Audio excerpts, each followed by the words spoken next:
Saudi அரேபியாவில் இது மாதிரி ஒரு ஃபேமிலி டூர் போகிறாங்கன்னு வச்சுங்களேன். வியாழக்கிழமை வெள்ளிக்கிழமை வெளியில் டூர் போவாங்க. 20 கிலோமீட்டர் 30 கிலோமீட்டரு 100 கிலோமீட்டர் தூரமாக போய் ஃபேமிலியோடு இருந்துட்டு வரப்போ அந்த டயத்தில் தொழுகை டைம் வந்துருச்சுனாக்க எல்லாம் அந்த பாலைவனமாக தான் இருக்கட்டும், எல்லாம் வந்து ஒன்று கூடி அங்கே வந்து அந்த 5 வேளை தொழுகைகளில் எந்த ஒரு மிஸ்டேக் வந்துடக்கூடாதுன்னு சொல்லிட்டு கரெக்டாக வந்து எல்லா கூட்டு தொழுகையை பிரார்த்தனையும் செய்கிறத நம்ம பார்க்கணும். இது வந்து சவுதிகள்கிட்ட உள்ள எவ்வளோ நல்ல பழக்கங்கள் இருக்குது. அதில் இது ஒன்று சிறந்த பழக்கம். இது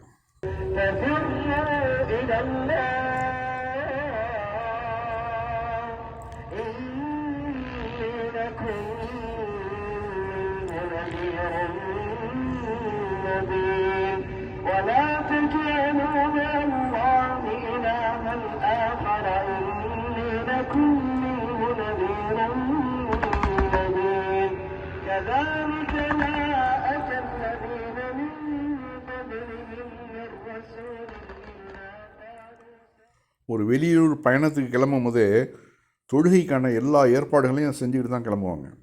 அந்த தொழுகை விரிப்பு, இந்த ஸ்பீக்கர் மைக்கு செட்டு, இந்த இதெல்லாம் எடுத்துக்கிட்டு, ஏன்னா ஜமாத்தா தொழுகும் போது நிறைய ஆட்கள் வருவாங்க. அப்போ வந்து அவர்களுக்கு அந்த சத்தம் போய் சேரணுங்கிறதுனால அதற்கான ஏற்பாடுகள் எல்லாத்தையும் வண்டியில் ரெடி பண்ணிக்கிட்டு தான் எல்லாம் கிளம்புவாங்க. இது வந்து ரொம்ப நம்ம வந்து ஃபாலோ பண்ண வேண்டிய ஒரு விஷயம். எப்போது வெளியூர் போனாலும் சரி, தொழுகையில் நம்ம மிஸ்டேக் பண்ணக்கூடாது. அடுத்து ஒடிசாவில் வந்து ஒரு அதிர்ச்சியூட்டும் சம்பவம் பாருங்கள். மாட்டுக்கறி சமைத்ததாக கூறப்படும் ஒரு தலித் இளைஞர் பஜ்ரங் உறுப்பினர்களால் தாக்கப்பட்டு காலணிகளால் மாலை அணிவிக்கப்பட்டு அவர் மீது சாணக்கூழ் ஊற்றப்பட்டதாக கூறப்படுகிறது.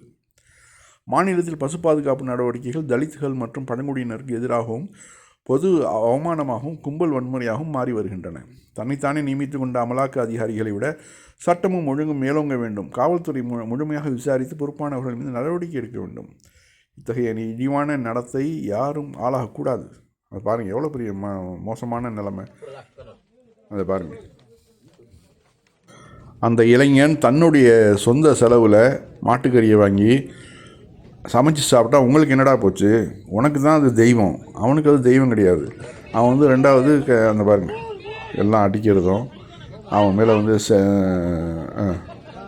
பாருங்கள் இந்த சாணியை கரைச்சி வச்சு ஊற்றுறான் பாருங்கள். கொஞ்சம் கூட அறிவுங்கிறதே கிடையாது இந்த சங்கிகளுக்கு.